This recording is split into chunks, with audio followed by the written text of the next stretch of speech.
Hello my dear students, welcome to all. Borade maths अकॅडमीच्या या YouTube चॅनलवरती तुम्हा सर्वांचं पुन्हा एकदा खूप खूप हार्दिक स्वागत आहे. तुम्ही पॉलिटेक्निक डिप्लोमाला ॲडमिशन घेतली असेल किंवा घेऊ इच्छित असाल किंवा 11th सायन्सला तुमचं ॲडमिशन झालं आहे, अशा सर्व विद्यार्थ्यांसाठी आपण स्टार्ट केली आपली फाउंडेशन सिरीज मुलांनो, ज्यामध्ये तुम्हाला जे बेसिक पाहिजे आहे, जे फाउंडेशन तुमचं मॅथमॅटिक्सचं झालं पाहिजे, त्या सर्व गोष्टी तुम्हाला यामध्ये शिकायला मिळणार आहे. पुढच्या काही दिवसांमध्ये ही सिरीज चालू असणार आहे. जोपर्यंत आपलं पॉलिटेक्निक डिप्लोमाचं जे कॉलेजेस आहेत चालू होत नाही तोपर्यंत ही सिरीज चालू असणार आहे मुलांनो. तर आपल्या क्लासबद्दल, बोराडे इंजिनिअरिंग क्लासेसबद्दल थोडक्यात, मी बोराडे सर, MSc मॅथमॅटिक्स झालेला आहे. सिन्स 2001 आपले क्लासेस चालू आहेत आणि आपल्या बॅचेस ऑफलाईन आणि ऑनलाईन अशा दोन्ही फॉर्ममध्ये चालू असतात. ऑफलाईन बॅचेससाठी गव्हर्मेंट पॉलिटेक्निक कॉलेज नाशिकच्या समोर आपली ब्रांच आहे आणि जर तुम्हाला ऑनलाईन बॅच परचेस करायची असेल तर आपल्या गुगल प्ले स्टोअरला जाऊन बोराडे मॅथ्स अकॅडमी हा ॲप्लिकेशन आहे, तो तुम्हाला डाउनलोड करावा लागेल आणि अधिक माहितीसाठी तुम्ही ह्या नंबरवरती काय करू शकता मुलांनो, कॉन्टॅक्ट करू शकता. ओके. आणि ज्या प्रकारे तुमचं कॉलेज सुरू होणार आहे त्याच्यानंतर लगेचच आपले फिजिकल क्लासेस, ऑफलाईन बॅचेस पण चालू होतील. ओके. अधिक माहितीसाठी तुम्ही संपर्क करू शकता. तर हे झालं आपल्या क्लासबद्दल. तर आता आपण काय बघत होतो मुलांनो, डे 1ला आपण बघितलंय मॅथमॅटिकल आयडेंटिटीज. आठवतंय तुम्हाला? ह्या होत्या मॅथमॅटिकल आयडेंटिटीज, स्क्वेअरवाले फॉर्म्युले, क्यूबवाले फॉर्म्युलीज, हे दोघं जण, आणि ए क्यूब प्लस बी क्यूब असेल किंवा ए क्यूब मायनस बी क्यूब, हे फॉर्म्युले तुम्ही लिहून पाठ झाली पाहिजे तुमची आणि त्याला ॲप्लाय करता आलं पाहिजे, हे पण तितकंच महत्त्वाचं आहे. तर मुलांनो, हे फॉर्म्युले तुम्ही व्यवस्थित केली असतील असं मला वाटतंय. आणि सगळ्यात महत्त्वाची गोष्ट, तुम्ही नोटबुक बनवली आहे का? त्या नोटबुकमध्ये लिहिताय का? व्यवस्थित अशी नोटबुक बनवा. त्यामध्ये तुम्हाला जे प्रॉब्लेम मी तुम्हाला होमवर्कला देतो आहे ते सोडवा आणि त्याचे काय करायचे आहेत PDF बनवून किंवा फोटोज मला तुम्ही सेंड करू शकता. तुम्हाला कॉन्टॅक्ट नंबर मी पुढे देईलच त्या नंबरवरती, जेणेकरून तुम्ही बरोबर सोडवलं की चुकीचं सोडवलं आहे हे तुम्हाला मी सांगणार आहे त्यामध्ये. तर चला मुलांनो, मॅथमॅटिकल आयडेंटिटी झाल्यानंतर आपण नेक्स्ट सेशनमध्ये काय बघितलं तर डिटर्मिनंट बघितलं. डिटर्मिनंट म्हणजे नंबर ऑफ रोज आणि नंबर ऑफ कॉलम सेम असतात आणि नंबर्स हे इनक्लोज असतात 2 वर्टिकल बार्स किंवा कॉलम लाईन्समध्ये आणि त्याची एक डेफिनाईट व्हॅल्यू येत असते. 2 प्रकारचे डिटर्मिनंट आहेत. एक आहे डिटर्मिनंट ऑफ ऑर्डर 2/2, ज्याला कसं इव्हॅल्यूट करायचं हे आपण बघितलं आहे आणि नंतरच्या सेशनमध्ये आपण डिटर्मिनंट ऑफ ऑर्डर 3/3 बघितलं आहे. त्याला इव्हॅल्यूट करण्याचा हा फॉर्म्युला आहे. या दोघांचाही यूज करून आपण बरेचसे काय बघितलेत मुलांनो, प्रॉब्लेम बघितलेले आहेत. हे सर्व प्रॉब्लेम तुमच्या समोरून जात आहेत. हे सगळे प्रॉब्लेम आपण बघितलेत. काही प्रॉब्लेम होमवर्कला दिले होते, बऱ्याच विद्यार्थ्यांचे मेसेजेस आलेत, बऱ्याच विद्यार्थ्यांनी प्रॉब्लेम सॉल्व केलेले आहेत. तर मुलांनो, आपण आजच्या सेशनमध्ये काय बघणार आहोत खास, तर ते आहे मुलांनो लॉज ऑफ इंडायसेस म्हणूया किंवा त्याला एक्सपोनंट असं म्हणतात. काय म्हणतात त्याला? एक्सपोनंट्स किंवा इंडायसेस. तर चला मुलांनो, एक छान अशी महत्त्वाची कन्सेप्ट आहे ज्याचा यूज आपल्याला बऱ्याच ठिकाणी होतो. तर मायन्यूट लेवलला याला व्यवस्थित रीतीने आपण बघूया आणि समजून घेऊया. तर मुलांनो, सपोज एक नंबर आहे, सपोज आपण लिहिला आहे 2. या 2ला सपोज 2 टाईम मल्टिप्लाय झालं, 2ला 2 × 2 केलं तर याचा अर्थ होतो 2चा स्क्वेअर, बरं का मुलांनो. किंवा 7 ह्या नंबरला आपण 7 × 7 × 7 किती टाईम मल्टिप्लाय केलं आहे मुलांनो? 3 टाईम्स, तर याचा अर्थ होतो 7चा क्यूब. लक्षात ठेवा, जितक्या वेळा तो नंबर मल्टिप्लाय झाला आहे तेवढा त्याचा पॉवर करायचा आहे. समजा आपण 7लाच 7 × 7 × 7 × 7 डॉट डॉट डॉट किती 10 टाईम्स असं लिहितो मी इथं, पूर्ण न लिहिता. तर 7ला मी 10 टाईम्स मल्टिप्लाय केलं तर याला रिप्रेझेंट कसं करता येईल बरं मुलांनो? तर याला 7चा पॉवर 10 म्हणायचं आहे. 7चा पॉवर 10 याचा काय इंडिकेशन असतं? हा जो नंबर आहे, जो वरती पॉवर दिला तेवढ्या वेळा काय करायचं आहे? मल्टिप्लाय करायचा आहे. आणि तुम्हाला माहीत असेल, ह्या नंबरला जो खाली असतो त्या नंबरला आपण काय म्हणतो मुलांनो? बेस. That is base. आणि जो पॉवर असतो त्या पॉवरलाच आपण काय म्हणतो मुलांनो? एक्सपोनंट म्हणतो. Exponent or we can say that index. काय म्हणतोय आपण? इंडेक्स. पॉवर किंवा इंडेक्स किंवा एक्सपोनंट तिन्हींचा अर्थ सेमच असतो. तर मुलांनो, या एक्सपोनंटचे काही लॉज आहेत, जे लॉज परफेक्टली माहीत असले तर प्रॉब्लेम सॉल्व करायला तुम्हाला एकदम इझी असतं.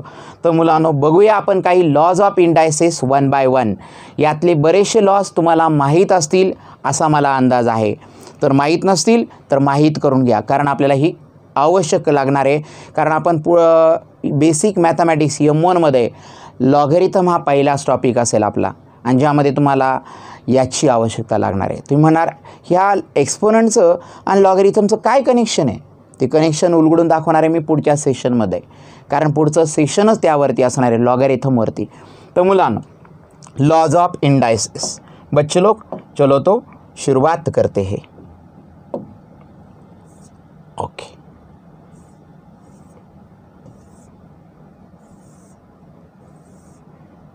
लॉज ऑफ इंडायसेसमध्ये काय आहे खास? तर पहिला जो लॉ आहे मुलांनो, first law of indices. Suppose एक बेस घेतला आहे मुलांनो आणि त्याचा पॉवर m लिहिला आहे मी, मल्टिप्लायचं साईन दिलं आहे, परत a लिहिला आहे बेस आणि पॉवर n असेल, तर याचं आन्सर काय असेल हे आपल्याला लिहायचं आहे. सेकंड थिंग इज एचा पॉवर m आहे आणि त्याला डिव्हिजनचं साईन दिलं तरी चालेल, पण मी असं डिव्हिजनमध्ये लिहितो, एचा पॉवर n आहे. म्हणजे दोन्ही ठिकाणी बेस सेम आहे, फक्त पॉवर डिफरंट आहे. इथं मल्टिप्लिकेशनमध्ये आहे, इथं डिव्हिजनमध्ये आहे. तर याचं काय आन्सर असेल हे आपल्याला लिहायचं आहे. त्यानंतर थर्ड जो आहे that is very interesting one. याचा खूपदा उपयोग होतो मुलांनो. पॉवरचा पॉवर असं म्हणतात मुलांनो. एचा पॉवर m असेल and that power is also n. तर याचं काय आन्सर येतं हे आपल्याला लिहायचं आहे थर्ड लॉमध्ये. फोर्थ नंबरला जो लॉ आहे मुलांनो, फोर्थ नंबरला तो आहे मुलांनो, एला मल्टिप्लाय बाय एक अनादर कॉन्स्टंट आहे, नंबर आहे a इंटू बी, आणि आपण त्याचा पॉवर m जर केला तर आन्सर काय असेल हे फोर्थ रूलमध्ये आपण बघणार आहोत. फिफ्थमध्ये काय आहे, a upon b, two different numbers आणि त्याचा पॉवर जर सेम असेल m, तर याचं आन्सर काय येऊ शकतं हे फिफ्थ नंबरच्या मध्ये बघणार आहोत. सिक्स्थ नंबरमध्ये एचा पॉवर जर -m असेल, निगेटिव्ह इंडेक्स असेल, and that is equal to काय लिहिता येईल हे आपल्याला 6मध्ये लिहायचं आहे. सेवन्थमध्ये एचा पॉवर जर 0 असेल, एनी नॉन झिरो, आणि ए कसा असायला पाहिजे, एव्हरीव्हेअर. लक्षात ठेवा, ए हा नॉट इक्वल टू 0 असेल, नॉन झिरो नंबर असायला पाहिजे, तर ही गोष्ट घडताना दिसणार आहे. तर ए रेज टू 0, तर याचं काय आन्सर येईल हे आपल्याला लिहायचं आहे मुलांनो. तर बेसिकली या 7 लॉजला आपण लॉज ऑफ इंडायसेसमध्ये काउंट करू शकतो. यामध्ये काही ॲडिशनल सांगणार आहे मी, पण ते काय आहेत ते बघूया आपण. पण पहिले हे तर समजावून घेऊया. तर सांगा, तुम्ही पण कमेंट करायचे, तुमचे आन्सर्स पण कमेंट झाले पाहिजे. मला बघायचं आहे किती विद्यार्थी सिन्सिअरली हे करतायत, व्यवस्थित समजून घेत आहेत छोट्यातली छोटी गोष्ट. या प्रत्येक गोष्टीचा खूप तुम्हाला फायदा होणार आहे जेव्हा तुम्ही मॅथमॅटिक्स डिप्लोमाचं सोडवणार आहात, डिग्रीचं मॅथमॅटिक्स सोडवणार आहात, इवन 11-12चं मॅथमॅटिक्स सोडवणार आहात त्यावेळेला. तर मुलांना जर बेस सेम राहील तर बेस एकदाच लिहायचा. बेस जर सेम असेल मल्टिप्लिकेशन किंवा डिव्हिजनमध्ये, बेस एक ही बार लिखो बच्चो. आणि मल्टिप्लिकेशन असेल तर इंडायसेस म्हणजे जो पॉवर आहे त्यांची होते मुलांनो addition, that is m + n. म्हणजे काय होतं, बेस जर सेम आहे तर लॉज ऑफ इंडायसेसनुसार पॉवरची काय होते ॲडिशन, बेस एकदाच लिहायचा. इथं बेस सेम है बघा, ए बेस है, पावर इथं m इथं n है, तो बेस तो एक ही बार लिखा जाएगा बच्चों, लेकिन पावर का क्या होगा, अगर मल्टीप्लिकेशन में एडिशन होता है तो सब्ट्रैक्शन होता है डिवीजन में. ए रेज टू काय असणार मुलांनो, m - n. Now the third one is a चा power m the whole bracket raise to n. तो ये रिश्ता क्या कहलाता है बच्चों, ए चा पावर असणार आहे m आणि n चं मल्टीप्लिकेशन, इन दोनों के बीच मल्टीप्लिकेशन हो जाता है, लक्षात ठेवा. थर्ड लॉ, आता बऱ्याच जणांचं यामध्ये आणि यामध्ये काय होतं, कन्फ्युजन होतं. इथं बेस सेम आहे, इंडायसेस डिफरंट होते. इथं आपला जो बेस आहे ए आणि बी दोन मल्टिप्लायमध्ये नंबर आहेत आणि त्याचा जो पॉवर आहे तो सेम आहे. तर आपण याला डिस्ट्रीब्यूट करायचं आहे कसं, एचा पॉवर यम मल्टिप्लाइड बाय बीचा पॉवर काय होणार आहे मुलांनो यम, म्हणजे एचा पॉवर पण यम बीचा power M. A upon B the whole bracket raise to यमला कसं लिहिणार बरं, बरोबर विचार करताय तुम्ही. एचा power M divided by B raise to M. Is that clear. A raise to minus M असेल मुलांनो, आणि if you want to convert into positive index तर A raise to minus M can be written as 1 upon A raise to M. लक्षात ठेवा, negative इंडेक्सला positive. आणि A raise to 0 can be written as, मुलांना कोणताही non zero number असेल आणि डोक्यावर 0 आणून ठेवला आहे त्याच्या, तर आन्सर विल बी 1. किती असेल आन्सर 1 असणार आहे. ओके, सो हे काय आहेत मुलांनो 7 लॉज आहेत. पण याच्या व्यतिरिक्तही आयुष्यात काहीतरी आहेत मुलांनो. समजा यंथ रूटमध्ये ए असेल, इथं मध्ये काय यंथ आहे यन आहे आणि रूट ऑफ ए, तर याचा मिनिंग काय होतो मुलांनो, याचा अर्थ होतो एचा पॉवर आहे 1 अपॉन यम यन. लक्षात ठेव मुलांनो. सपोज असं असेल यन रूटमध्ये एचा पॉवर यम असेल, ऐसे इसको कैसे लिखा जाएगा बच्चों, याला कसं लिहिता येईल. तर इथं ए तर बेस राहणारच आहे, हा पॉवर यम राहणारच आहे, फक्त यंथ रूट आहे, रूट हमेशा डिव्हिजन में आता है, म्हणजे एचा पॉवर काय होईल यम अपॉन यन. हे लक्षात ठेवा. अजून तुम्हाला सांगायचं झालं मुलांनो अतिशय महत्त्वपूर्ण गोष्ट, तर ती काय आहे. सपोज जर तुम्हाला कोणीतरी सांगितलं एचा पॉवर एक्स आणि एचा पॉवर वाय ह्या दोघांमध्ये इक्वॅलिटी आहे, A raise to X A raise to Y, तर दोघांमध्ये इक्वॅलिटी तेव्हाच राहील बेस तर जर सेम असेल. If bases are equal indices must be equal. तर याला इक्वल टू काय म्हणता येईल मुलांनो, पॉवर पण इक्वल असणार आहे, म्हणजे एक्सची व्हॅल्यू काय असणार आहे वाय इतकी असणार आहे. ओके, या 3 वेगळ्या आहेत थोड्या गोष्टी, पण त्यातसुद्धा तुम्हाला माहीत असणं गरजेचं आहे. आता मी काही एक्झाम्पल्स तुमच्यासमोर मांडतो, तुम्ही त्याची उत्तरं सांगता येत आहेत का बघूया. तर मुलांनो सपोज मी एक लिहिला आहे 7चा पॉवर. ओके, 7चा पॉवर काय लिहिला आहे मुलांनो 3 मल्टिप्लाइड बाय 7 रेस टू 4. तर याचा आन्सर काय असणार बरं, काय विचार केला आहे. तर बेस जर सेम आहे तर 7 एकदाच लिहिणार आणि इंडायसेसची ॲडिशन होणार. किती होणार ते 3 + 4. योगायोगाने म्हणा कसंही म्हणा 3 + 4 किती होतात 7, म्हणजे हा 7 रेस टू 7 झाला मुलांनो. सपोज मी लिहिला इथे 4 रेस टू किती आहे मुलांनो 10 division by 4 raise to suppose आहेत मुलांनो 3. तर काय आन्सर येईल हे तुम्हाला सांगायचं. बेस सेम आहे, इंडायसेस डिफरंट आहेत, तर 4 तर एकदाच लिहिणार आणि इंडायसेसची काय होणार सबट्रॅक्शन. 10 मायनस काय होणार मुलांनो 3. आन्सर काय येणार 4 रेस टू 7. 10 - 3 करेक्ट आहे. सपोज आपल्याकडे एक अशी सिच्युएशन आहे 4चा power 3 and that whole bracket raise to 2. तर याचं काय आन्सर असणार आहे मुलांनो, तर त्याचा आन्सर असणार आहे 4 रेस टू 3 आणि 2 मध्ये काय होतं मल्टिप्लिकेशन. कोणता लॉ कुठे वापरतोय हे लक्षात येण्यासाठी मी तुम्हाला सांगतोय. 4 रेस टू किती होणार मुलांनो 3 × 2 = 6. सपोज मी तुमच्याकडे 2 नंबर लिहिले 3 multiplied by 2 and that is raise to suppose लिहिला आहे 6. तर याचा मिनिंग काय होतो मुलांनो, याचा मिनिंग होतो 3चा पॉवर पण 6 आहे आणि 2चा पॉवर पण 6 आहे, किंवा 3 × 2 = 6 करून 6 रेस टू 6 असं लिहिता येतं. सपोज तुमच्याकडे ए अपॉन बी लिहिला आहे and that is raise to suppose आहे 2. तर याचं मिनिंग काय होईल मुलांनो, याचं मिनिंग होईल ए रेस टू 2 आणि अपॉन बी रेस टू पण 2. डिस्ट्रीब्यूट करायचा आहे, इंडेक्स जो आहे तो डिस्ट्रीब्यूट करायचा आहे. सपोज मुलांनो 7चा पॉवर आहे -3. तो याला कसं लिहिता येईल बरं, याला लिहिता येईल 1 अपॉन 7चा पॉवर +3. करेक्ट आहे मुलांनो. सपोज मी लिहिला 100 नंबर आणि त्याचा पॉवर 0 लिहिला आहे, तर आन्सर किती येणार आहे मुलांनो 1. म्हणजे आपण जे लॉज सांगितलेत त्यांना एक्झॅक्टली आपल्याला यूज पण करता आलं पाहिजे मुलांनो. ठीक आहे. ओके, चला तर यावर जे लॉज आपण बघितले आहेत, जे तुमच्या समोर आहेत हे लॉज ऑफ इंडायसेस आपण त्याला म्हणूया बरं का मुलांनो. तर ते laws of indices, first law कसा आहे बघा, बेस जर सेम असेल तर इंडायसेसची काय होते ॲडिशन होते मल्टिप्लिकेशनमध्ये. डिव्हिजनमध्ये बेस जर सेम असेल तर इंडायसेसची काय होते सबट्रॅक्शन होते. पॉवरचा पॉवर जो आहे असं दिलं तर A raise to M that is raise to एनचं काय होतं, या दोघांमध्ये मल्टिप्लिकेशन आलेलं असतं. नेक्स्ट जो लॉ आहे मुलांनो, A into B the whole raise to M is equal to A raise to M B raise to M असं होतं. पण जर ए अपॉन बीचा पॉवर एम असेल तर याला आपण डिस्ट्रीब्यूट अशा रीतीने करू शकतो. ए रेस टू काय आहे मुलांनो, पुढचं जे आहे A raise to minus M negative index असेल आणि if you want to write down in positive index या प्रकारे लिहिता येतं. आणि ए रेस टू झिरोला अशा प्रकारे लिहिता येतं, ज्याचं आन्सर येतं 1. Is that clear? हे 7 लॉज तुम्हाला लक्षात ठेवायचे आहेत.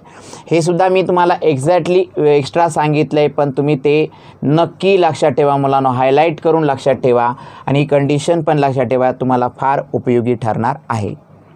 चला तर मुलांनो, आता काही प्रॉब्लेम याच्यावरती ट्रिकी टाईपचे, एकदम सिंपल टाईपचे नाही, कारण आपला बेस सिंपल प्रॉब्लेमनेच पक्का नाही होणार आहे. थोडे हायर लेवलचे पण प्रॉब्लेम असतील तर तो बेस पक्का होत जाणार आहे मुलांनो. तर चला, काही प्रॉब्लेम्स आहेत जे आपण बघणार आहोत आताच्या सेशनमध्ये.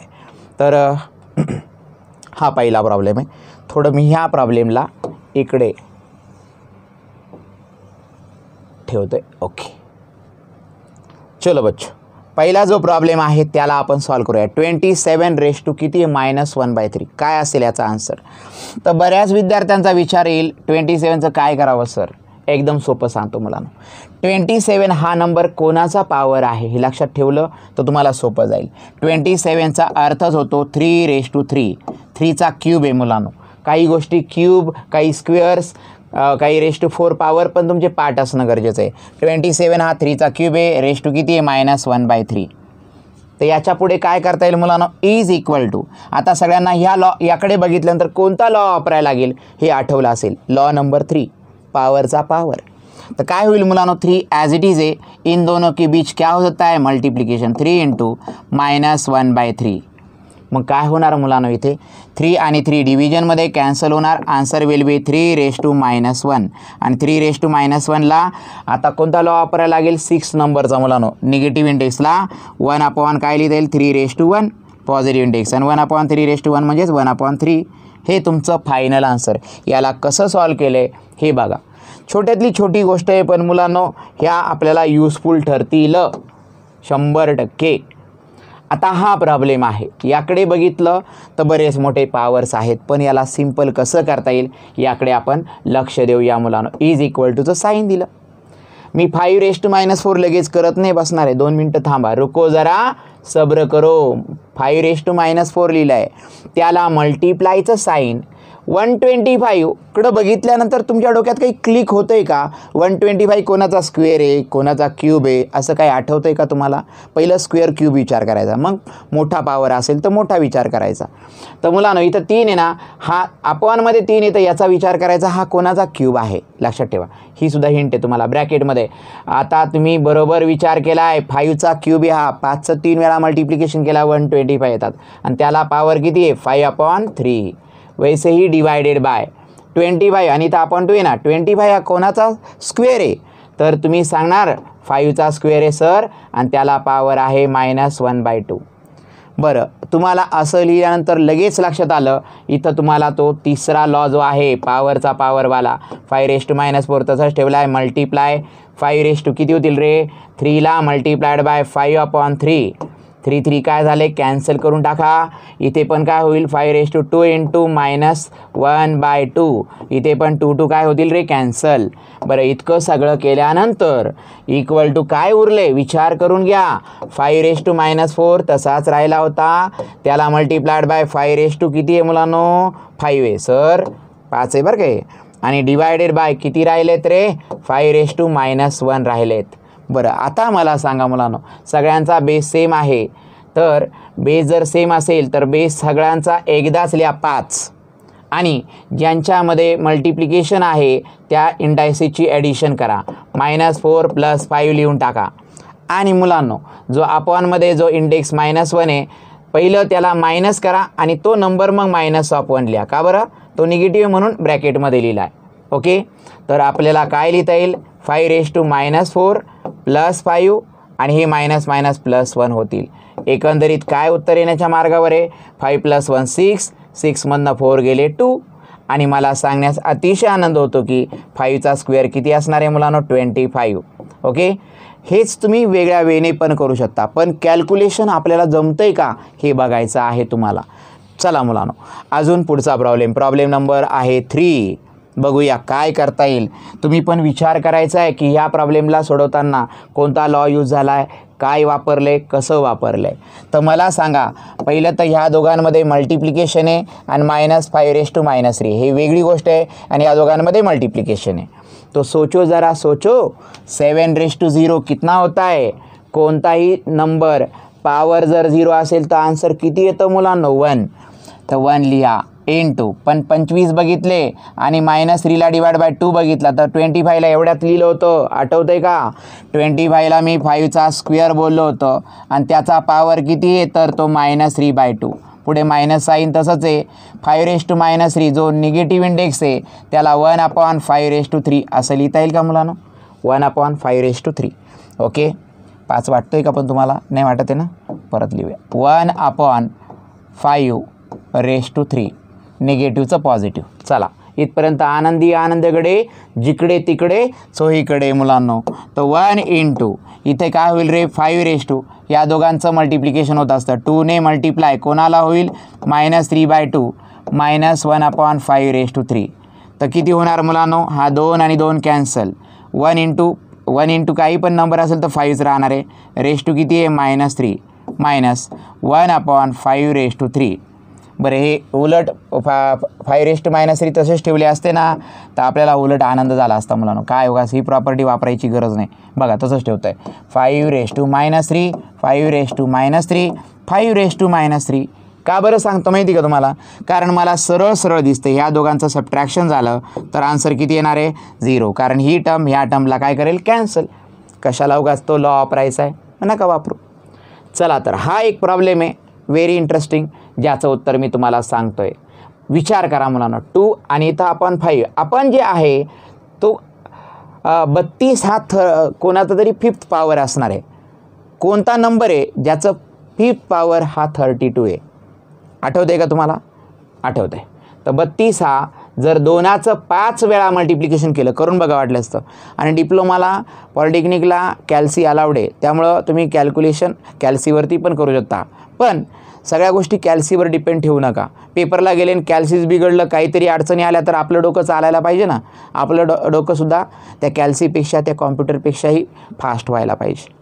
बघा, 2⁵ रेस टू किती लिहिता येईल मला? -2/5. डिव्हिजन राहू द्या 2 मिनटं तसंच. 125ला काय लिहिता येईल? 5चा हा क्यूब लिहिता येईल 125ला आणि वरती डोक्यावर किती रे? -2/3. आता या दोघांमध्ये काय असतं? मल्टिप्लिकेशन. मी आता एक थोडीशी स्टेप कमी केली तरी चालेल. 5 आणि 5 काय होतील मुलांनो? कॅन्सल. मल्टिप्लिकेशन म्हणजे हे वरती हे आपण हे कॅन्सल होईल.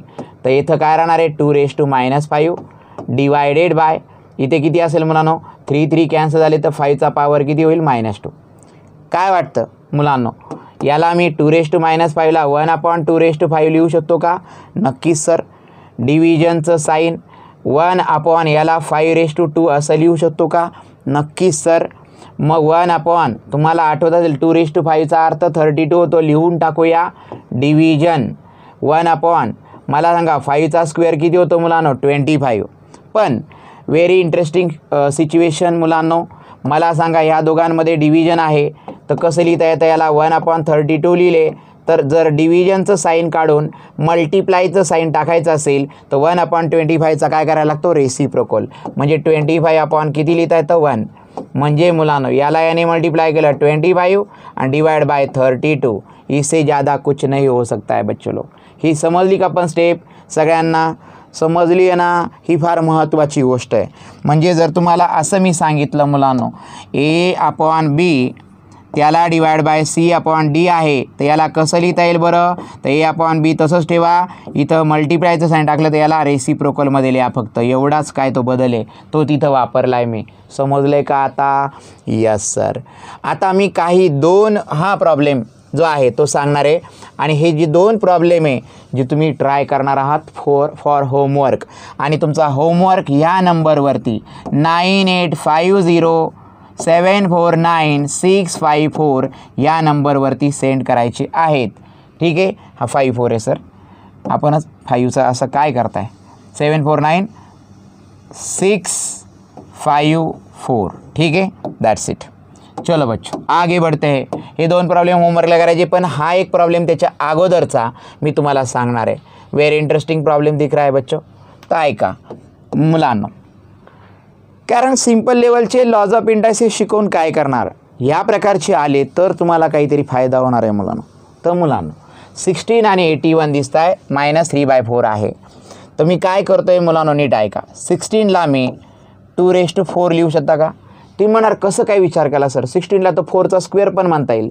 पण मुलांनो मी कसा विचार करतो ते तुम्ही ऐका. इथं पॉवर किती, -3/4 आहे का नाही, म्हणजे हा अपॉन 4 आहे ना. मग विचार करायचा 16 हा कोणाचा 4th पॉवर आहे का, तर आपल्याला विचार आला 2चा 4th पॉवर आहे. 2चं 4 टाईम मल्टिप्लिकेशन केलं, 2 2 4 4 2 8 8 2 16 येतात ना मुलांनो. आणि डिवायडेड बाय 81 म्हणजे 3⁴ आहे, तुमच्या माहितीसाठी सांगतो.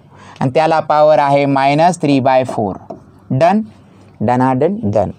मल्टिप्लायचं साईन हा इथं अपॉन 2 आहे, म्हणजे 49 आणि 9चं कसं करणार, बरोबर विचार करताय तुम्ही. 49 हा 7चा स्क्वेअर आहे आणि 9 हा 3चा स्क्वेअर आहे, त्याला पॉवर आहे 3/2. राहू द्या, डिव्हिजनचं साईन आहे, डिव्हिजन राहू द्या.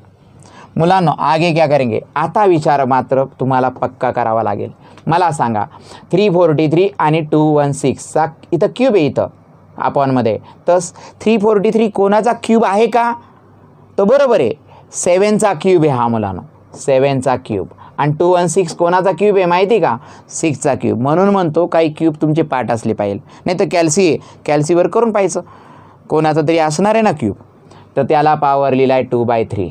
आता मुलांनो एक लॉज ऑफ इंडायसिस तुम्हाला मी सांगितला होता, a/b चा पावर जर m असेल तो उसको मैं a/m/b/m कहता हूँ. लेकिन इसको भी उल्टा भी बोल सकते ना, a/m/b/m रहेगा तो इसको a/b का पावर m कह सकते हैं. अरे यस और नो, यस. म्हणजे कसं मुलांनो मी काय म्हणतोय ऐका, इथं 2चा पॉवर 4 आहे, 3चा पॉवर 4 आहे, क्या मैं इसको 2/3⁴ बोल सकता हूँ.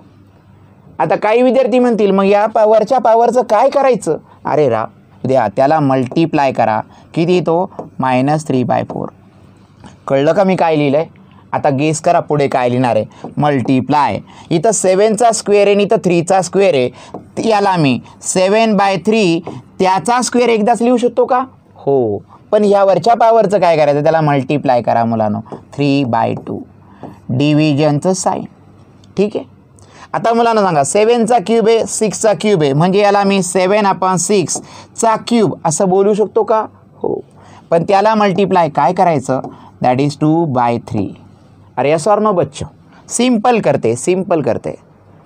मग आता काय घडणार आहे, 4 आणि 4 कॅन्सल, 2 आणि 2 कॅन्सल, 3 आणि 3 काय झालं आहे मुलांनो, कॅन्सल झालं आहे. ठीक है, डन.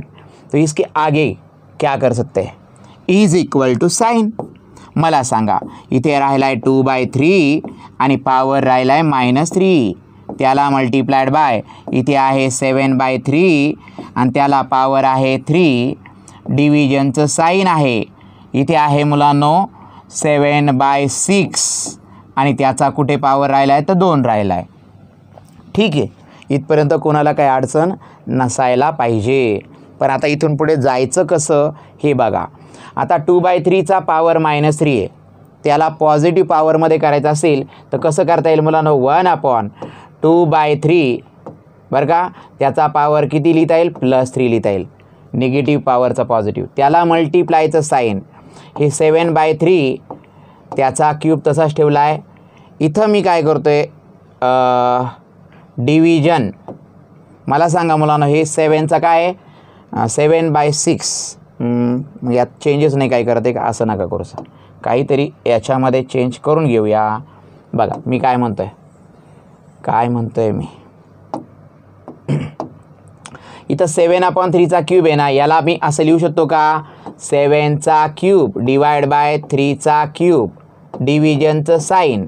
या 7/6चा याला स्क्वेअरला मी 7² डिवाइड बाय 6² असं बोलता येईल का, डेफिनेटली बोलता येईल सर. मग दिस इज इक्वल टू इथे काय लिहिता येईल 1 अपॉन याला पण लिहिता येईल 2चा क्यूब डिवाइड बाय 3चा क्यूब. बरं मल्टिप्लायचं साईन इथे काय लिहूया 7चा क्यूब डिवाइड बाय 3चा क्यूब. इथं डिव्हिजनच्या ऐवजी मल्टिप्लाय केलं तर याचा रेसिप्रोकल होईल म्हणजे 6 स्क्वेअर डिवाइड बाय 7 स्क्वेअर. झालं का नाही? डन. आता याला काय लिहिता येईल मुलांना 1 अपॉन जर असं असेल 1 अपॉन ए डिवाइड बाय बी त्याला डायरेक्ट आपण बी अपॉन ए लिहू शकतो का? तर हो सर. म्हणजे याला काय लिहिता येईल बरं? इथं लिहिता येईल 3चा पॉवर 3 आणि त्याला डिवाइड बाय 2चा power 3 multiplied by 7 power 3 divide by 3चा power 3 multiplied by 6 square divided by 7 square. बरं याला सगळ्यांना रिअरेंज करून कसं करता येईल सांगा बरं. काही कॅन्सल होत असेल तर जरूर कॅन्सल करा. 3 क्यूब आणि 3 क्यूब डायरेक्ट कॅन्सल होईल. चला झाले कॅन्सल. मग आता उरलंय काय मला सांगा बरं. इथं 7चा क्यूब आहे इथं 7चा स्क्वेअर आहे. हे दोघं जण डिव्हिजनमध्ये आणि या दोघांचा बेस जर सेम असेल तर 7 एकदाच लिहा आणि 3 आणि 2चं काय करा सबट्रॅक्शन. त्याला मल्टिप्लायचं साईन. इथं 6 स्क्वेअर आहे तर 6 स्क्वेअर तुम्ही डायरेक्टली लिहू शकतात मुलांनो 36 डिवाइड बाय 2चा क्यूब पण राहिला आहे 2चा क्यूब पण डायरेक्टली लिहू शकतात 8. मग आन्सर काय येणार आहे इथं लिहून दाखवतो आहे मी 7⁻³ - 2 म्हणजे किती 7⁻1. 36 डिवायडेड बाय किती आहे मुलांनो 8. पण 36 आणि 8 एखाद्या टेबलमध्ये आहेत का? हो सर 4च्या टेबलमध्ये 4 2 जार 4 9 जार म्हणजे आन्सर किती आलं आहे मुलांनो 9 7 जार 63 डिवायडेड बाय 2 63/2 हे तुमचं फायनल आन्सर आलेलं आहे. That's it. तर ह्या प्रकारे याला सोडवत गेलो तर हे आन्सर येणार आहे मुलांनो. तर अशा प्रकारे थोडं डोकं चालवण्याचं काम तुम्हाला जमतं आहे का? ते हे 2 प्रॉब्लेम तुम्ही नक्की ट्राय करा. कुठं गेलं आहे? हां हे 2 प्रॉब्लेम तुम्ही नक्की ट्राय करा आणि मला सेंड करा. बघूया कितने प्रतिशत भारतीय. इथं याला लक्षात ठेवा क्यूब रूट ऑफ 4⁻³ ला कसं लिहिता येईल 4 काय होतील माहिती का मुलांनो 3 त्याला डिवाइड बाय 3 म्हणजे 3 3 कॅन्सल म्हणजे राहिले किती 4:1 म्हणजेच 4. लक्षात ठेवा. नाही तुम्ही म्हणणार काय भाऊ एवढं अवघड दिले सरांनी. अजून काय वाटलं तर तुम्ही तसं कमेंट करा मला. ठीक आहे. चला पुढचा प्रॉब्लेम आहे. आता पुढचे काही इक्वेशन्स आहेत मुलांनो ज्याच्यामध्ये आपल्याला सॉल्व फॉर एक्स म्हणजे एक्सची व्हॅल्यू काढायची. तर कशा रीतीने करता येतील ते बघा मुलांनो. थोडेसे इंटरेस्टिंग अशा प्रकारचे आहेत बघा. आता याला जर सोडवायचं असेल बघा इथं 9 बेस इथं 3 आहे इथं 27 आहे. पहिलं तर ह्या तिघांमध्ये काहीतरी कनेक्शन शोधून काढा. मला कनेक्शन असं दिसतं आहे सगळ्यात छोटा नंबर 3 आहे पण जर पुढचा नंबर आहे 9ला मी 3चा स्क्वेअर बोलू शकतो. हा 3चा पॉवर x राहू द्या आणि मुलांनो हा 27ला आपण 3चा क्यूब यापूर्वी पण लिहिलं आहे 3 क्यूब आणि त्याचा पॉवर जो आहे तो राहू द्या 2x - 5. बघा मुलांनो सगळं बेस 3 3 मध्ये करून टाकलं आहे. आता तुमच्या असं लक्षात येईल इथला बेस जर सेम आहे तर इंडायसेसची काय होईल बरं ॲडिशन. म्हणजे कसं लिहिता येईल याला 3 तर ॲज इट इज पॉवर होईल 2 + x इज इक्वल टू इथे काय होईल मुलांनो 3 आणि यांचं मल्टिप्लिकेशन 3ने जर याला मल्टिप्लाय केलं तर किती येणार मुलांनो 6x 3ने याला मल्टिप्लाय केलं तर -15. बस मला वाटतं तुम्हाला क्लिक झाला असेल. आता कोणती गोष्ट माहिती का मुलांनो मी तुम्हाला लिहून दिलं होतं एचा पॉवर x इक्वल टू एचा पॉवर जर y असेल तर याचा अर्थ बेस जर सेम आहे तर इंडायसेस मस्ट बी इक्वल. तुम्ही बघा इथला बेस 3 आहे इथं पण बेस 3 आहे. दोघं जर बेस जर सेम आहे तर इंडायसेस जे पॉवरमध्ये आहे ते पण इक्वल असायला पाहिजे का नाही. सो मी इथं वापरू शकतो मुलांनो. सो बाय कम्पेरिंग इथं शब्दात लिहायचं आहे बाय कम्पेरिंग तुलना करतोय आपण. काय लिहिणार मी इथं 2 + x हा इक्वल असणार आहे कोणाला 6x - 15ला. That's it. मग याला सॉल्व करता येईल का आपल्याला? हो सर. कसं करूया तर तुम्हाला हे लिनियर इक्वेशन झाले तयार आठवत असेल 7th 8th स्टँडर्डमध्ये. तर व्हेरिएबल एका साईडला नेतो आपण आणि कॉन्स्टंट एका बाजूला. मी 2 तसाच ठेवला आहे कॉन्स्टंट तिथंच ठेवला आहे -15ला तिकडे पाठवूया +15 काय हरकत नाही आणि इज इक्वल टू 6x मोठा होता म्हणून इथंच ठेवला आहे +x इकडे ट्रान्सफर केला तर -x चालेल ना तुम्हाला. 2 + 15 किती झाले मुलांनो 17 आणि 6x मधनं x गेल्यावर किती होतील मुलांनो 5x. तर मुलांनो 5 मल्टीप्लाय 5 डिवाइड करून टाका 17ला divide by 5 equal to x. इसका मतलब बच्चों x इक्वल टू आंसर आ रहा है 17/5. हे तुमचं लास्ट अँड बेस्ट आन्सर होणार मुलांनो. लक्षात ठेवा, भारी प्रॉब्लेम आहे हा, आपल्याला करून दाखवला आहे मी. तर नोटबुक व्यवस्थित प्रिपेअर करा. आता पुढचा प्रॉब्लेम आहे मुलांनो, हे 2 प्रॉब्लेम लगातार बघूया. 2चा पॉवर 2x + 1 दिसतोय आणि इकडं 8 आहे. याला तुम्ही किती काळ बघत राहिले तर काय घडणार नाही. इकडं 2 बेस आहे तर इकडे सुद्धा बेस 2 यायला पाहिजे. पण विचार करा, 8 हा इथं बेस जर 2 आहे तर हा 2चा कितवा पॉवर केल्यावर 8 येतं मुलांनो. 2चा क्यूब केल्यावर 2 2 जार 4, 4 2 जार 8, म्हणजे 2चा हा काय झाला क्यूब, आणि इकडे 2चा हा पॉवर किती मुलांनो 2x + 1. बस आनंदी आनंदकडे, जिकडे तिकडे चोहीकडे बेस सेम झाला आहे. मग याला मी म्हणणार आहे मुलांनो बाय कम्पेअरिंग, तुलना करतोय. बेस सेम आहे तर indices must be equal. 2x + 1 is equal to किती होणार आहे मुलांनो 3. याचा अर्थ 2x is equal to 3 + 1 become -1. याचा अर्थ मी लिहिणार आहे 2x इक्वल टू 3 मधनं 1 गेला, किती राहिले मुलांनो 2. इथे 2 मल्टिप्लाय, तिकडे जाताना डिवाइड करा मुलांनो. हे ट्रान्सफॉर्मेशनची रूल तुम्हाला माहिती आहे. 2 डिवाइड गेल्यावर 2 1 = 2. So answer will be x equal to 1. हे आपलं फायनल आन्सर झालेलं आहे. Is it clear to you बच्चे लोक? हे सगळ्यांना लक्षात येते? आलं आहे लक्षात. आता इकडे बघा, याचं काय करणार परत विचार तुमच्या मनामध्ये असेल. इथं बेस 2 आहे, इथला बेस 2 आहे, पण हा 4 आडवा आला आहे. 4ला घाबरून जाऊ नका, 4 म्हणजे 2चा स्क्वेअर होतो. परत इथं 2चा पॉवर किती आहे मुलांनो 3x + 1 आहे. परत इथं किती आहे मुलांनो 2चा पॉवर 5x - 1 आहे. बस आता मुलांनो मला सांगा, बेस जर सेम असेल तर इंडायसेसची काय होते मल्टिप्लिकेशनमध्ये ॲडिशन होते. 2 एकदाच लिहा आणि या दोघांचं काय होईल ॲडिशन. 2 प्लस किती होतील 3x + 1, म्हणजे याचा अर्थ 2 3x तर तसेच राहतील मुलांनो, पण 2 आणि 1 परत किती होतील रे 3 आणि इथे आहे 2 5x - 1. आणि मग मुलांनो हीच ती वेळ आणि हाच तो क्षण काय करायला पाहिजे, कम्पेअरिंग करायला पाहिजे दोन्ही बाजूंना. कम्पेअरिंग जर केलं आहे मी तर बेस तर सेम आहे, इंडायसेस पण इक्वल असतील, म्हणजे 5x - 1 हा कोणाला इक्वल असेल तर तो असणार आहे 3x + 3ला इक्वल. पुढे करावं काय तर 5x राहू द्या मुलांनो, या 3xला बोलवा इकडे, दॅट इज -3x. 3 आहेच इकडे, -1ला जाऊ द्या तिकडे, ते होतील +1. आणि मग पुढच्या स्टेपमध्ये काय येणार करा विचार. 5x मधनं 3x गेल्यावर 2x राहिले सर, 3 मध्ये 1 मिळवल्यावर 4 राहिलेत, 2x इक्वल टू 4 आलं. पण आपल्याला फाइंड करायचं x इक्वल टू, तर x इक्वल टू येणार मुलांनो 4ला डिवाइड बाय 2, 2 2 जार 4, तर xची व्हॅल्यू असणार आहे मुलांनो 2. That's it. झालं आहे माझं हे आन्सर. हे जर तुम्हाला कळलं असेल तर मुलांनो हे 2 प्रॉब्लेम होमवर्कसाठी तुम्हाला दिलेत, हे नक्की करा. पहिली गोष्ट फक्त इथं थोडी हिंट देतो आहे, 4चा पॉवर आहे हा 32सुद्धा 4चा पॉवर असायला पाहिजे. तर तुम्ही म्हणाल नाही सर 32 तर 4चा पॉवर नाही, पण हा 32 2चा पॉवर 5 इक्वल टू 32 असतो. आणि 4 जो आहे 4 म्हणजे 2चा स्क्वेअर म्हणजे 4 असतो. मग 4च्या जागी 2 स्क्वेअर टाका आणि याचं काय करता येईल, कसं करता येईल कम्पेअरिंग हे लक्षात घ्या. आणि तुम्हाला aचा पॉवर -mला 1/a⁻m लिहिता येतं हे आठवतं, तर याला आपण उलटं पण लिहू शकतो. त्याचा विचार करा आणि मला उत्तर करून दाखवा. जर तुम्हाला याचे आन्सर्स पण पाहिजे असेल तर तशा कमेंट्स तुम्ही करायला पाहिजे मला आणि सांगायला पाहिजे, मग तुम्हाला त्याचे आन्सर्स पण प्रोव्हाइड करणार मी. ठीक आहे मुलांनो? यस, ट्राय करा जरूर. आता एक अलग टाईपचं काहीतरी आहे म्हणून मी तुम्हाला सांगतो आहे मुलांनो. हा प्रॉब्लेम जरा हटके टाईपचा आहे, ऐकून घ्या मुलांनो. याचं प्रूव्ह दॅट आहे LHS इक्वल टू RHS आणायचं आहे. तर चला मी डायरेक्टली LHS घेतो. याला इथं लेफ्ट हँड साईड कन्सिडर करतो आहे, इथेच कन्सिडर करूया. चला LHS इज इक्वल टू, आता प्रॉब्लेम तर माहीत झाला आहे, 1 आन्सर आणायचं आहे आपलं.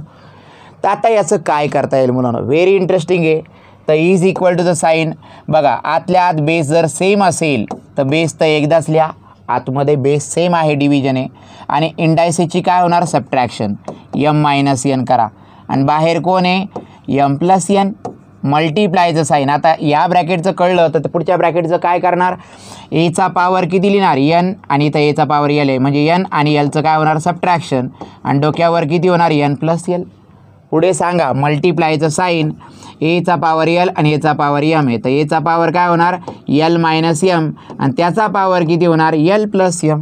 पाय हाय काय नाही काय झालं आहे इथपर्यंत क्लिअर आहे.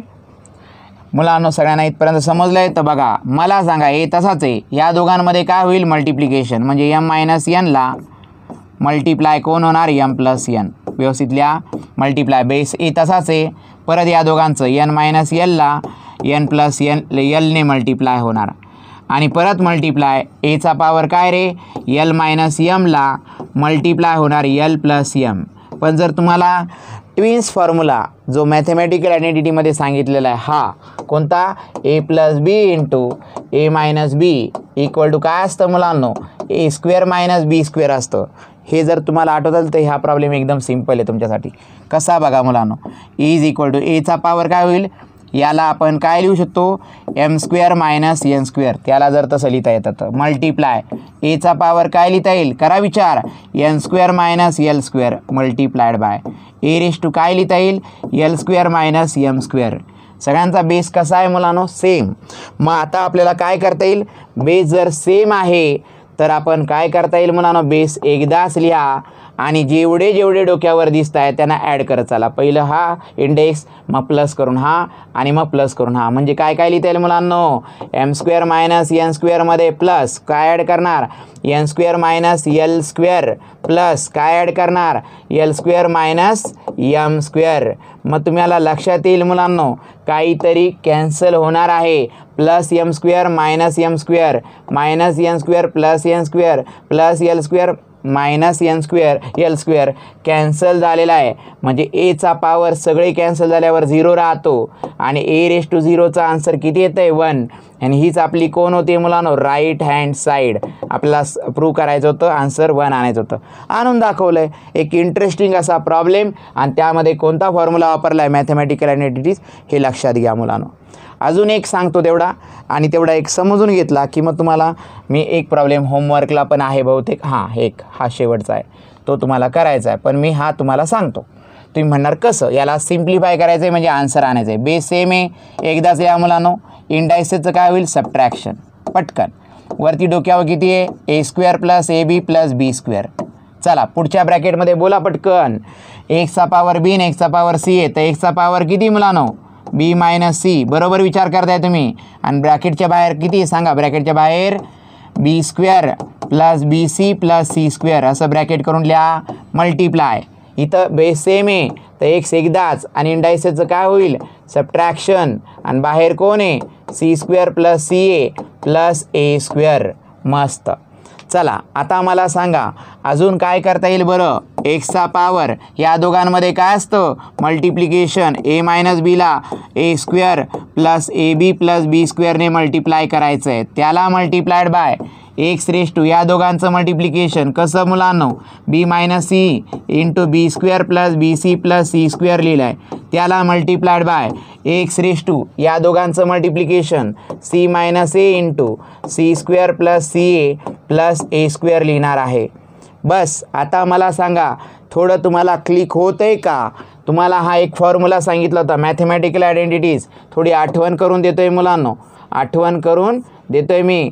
पहिलं सेशन जे आपलं महत्त्वाचं आहे आपल्यासाठी ते कोणतं तुम्हाला हे दिसतं आहे मुलांनो A plus B into A square minus A B plus B स्क्वेअरला कसं लिहितो आपण A cube plus B cube. पण जर तेच A minus B into A square plus A B plus B square असेल तर त्याला आपण A cube minus B cube लिहितो. हा दुसरा फॉर्म्युला नीट बघा आणि तोच वापरायचा आहे का एकदा मला कन्फर्म करा. बघा तुम्हाला दाखवतो आहे आता इथे बघा इथं ए मायनस बी आणि बाहेर आतमध्ये A square plus A B plus B square आहे बच्चे लोक. तर याचं काय लिहिता येईल पहिल्याचं लिहून दाखवतो, दुसऱ्याचं लगेच तुम्ही सांगा. याचं उत्तर येणार आहे मुलांनो ए क्यूब मायनस बी क्यूब. जर तुम्हाला फॉर्म्युला पाठ असेल तरच येईल. मल्टिप्लायड बाय एक्सचा पॉवर किती येईल बरं याचा विचार केला का तुम्ही बी क्यूब मायनस सी क्यूब, बरोबर विचार करताय आता. आणि एक्सचा पॉवर किती मुलांनो C cube minus A cube, बराबर आहे बच्चो. बेस सगळ्यांचा सेम आहे, मल्टिप्लिकेशन आहे तर इंडायसेसची काय व्हायला पाहिजे तर ती व्हायला पाहिजे सर ॲडिशन व्हायला पाहिजे. तर ती ॲडिशन करून दाखवायची जबाबदारी आपलीच आहे. तर ऐका बरं इज इक्वल टू एक्स तर लिहिलं आहे मी एक्स तर लिहिलं आहे तर सगळ्या इंडायसेसची ॲडिशन कशी होणार A cube minus B cube plus पुढचं काय B cube minus C cube plus पुढचं काय C cube minus A cube. आणि तुम्हाला लक्षात येईल कुछ तो कैंसिल हो रहा है बच्चों, plus A cube minus A cube minus B cube plus B cube minus C cube plus C cube सगळं कॅन्सल झाल्यावर उरलं काय तर एक्सचा पावर उरलाय सर 0 आणि कोणत्याही नंबरचा 0 पावर उत्तर येतं 1. म्हणजे सिम्प्लिफाय करून याचं सुद्धा आन्सर काय आलं आहे मुलांनो 1 आलेलं आहे. तुम्ही म्हणाल हा प्रॉब्लेम मी सोडून दाखवला आहे आणि हा प्रॉब्लेम तुम्हाला करायचा आहे. फक्त इथे तुम्ही लक्षात घ्या मुलांनो, एक गोष्ट तुम्हाला मी सांगून ठेवतो, हिंट. आपल्याकडनं प्रत्येक वेळेला हिंट देण्यात आली आहे. एचा पावर एम आणि त्याचा एचा पावर मायनस एन असेल तर याचा आन्सर किती असेल मुलांनो?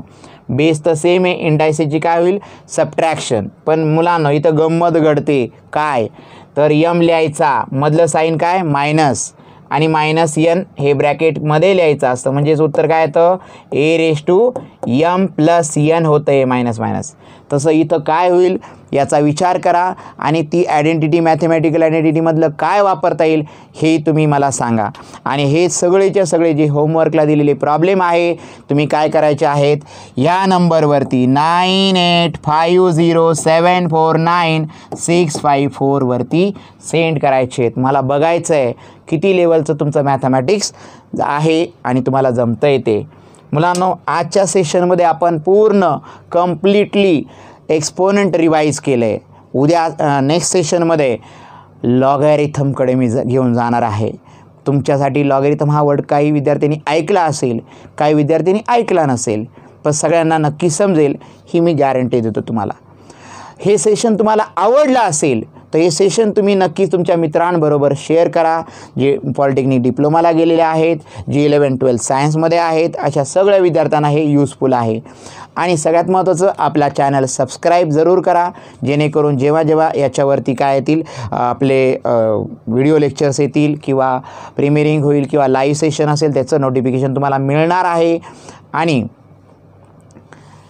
जर तुम्हाला सेशन आवडला असेल तर कमेंट जरूर करा, सेशनला लाईक जरूर करा. ओके, भेटूया नेक्स्ट सेशनमध्ये. तोपर्यंत जय हिंद, जय Maharashtra. Thank you so much guys.